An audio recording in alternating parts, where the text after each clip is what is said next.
చంద్రబాబు నాయుడు ముఖ్యమంత్రిగా ఉన్నప్పుడు హెచ్ఎన్ఎస్ఎస్ రెండవ దశలో భాగమైన కీలక కేబీసీ కాలువలపై ప్రత్యేక దృష్టి పెట్టి భూసేకరణ ప్రక్రియ దాదాపు పూర్తి చేయించారు. గత సార్వత్రిక ఎన్నికల నాటికి సుమారు 87% పనులు పూర్తయ్యాయి. కుప్పం నియోజకవర్గానికి పక్కనే ఉన్న వీకోట మండలం కృష్ణాపురం వరకు నీళ్లు తెచ్చారు. అనంతరం కేవలం 2.20 కిలోమీటర్ల కాలువ, 103 స్ట్రక్చర్లు, 1.43 లక్షల క్యూబిక్ మీటర్ల మట్టి పని, 22,000 క్యూబిక్ మీటర్ల కాంక్రీటు, కొంతమేర పంప్ హౌసుల నిర్మాణం మాత్రమే మిగిలింది.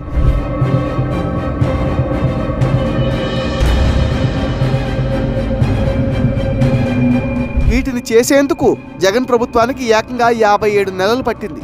ఇప్పటికీ వీకోట మండలం అదినాపల్లి వద్ద పంప్ హౌస్ పనులు కొనసాగుతున్నాయి. చంద్రబాబు ముఖ్యమంత్రిగా ఉన్నప్పుడు హైంద్రీ నీవార్ రెండవ దశ పూర్తి చేసి ఒక్కో జలాశయం నీళ్లు నింపుతూ నీటిని చిత్తూరు జిల్లా మదనపల్లికి తరలించారు. అటు పొంగనూరు బ్రాంచి కాలువ, కుప్పం కాలువ వైపు నీళ్లు ప్రవహించేలా పరుగులు పెట్టించారు. జగన్ రెడ్డి తన 57 నెలల పాలనలో కేవలం 13% పనులు చేయడానికి ఆపుసోపాలు పడి ఎన్నికల ముందు హడావుడి చేస్తున్నారు.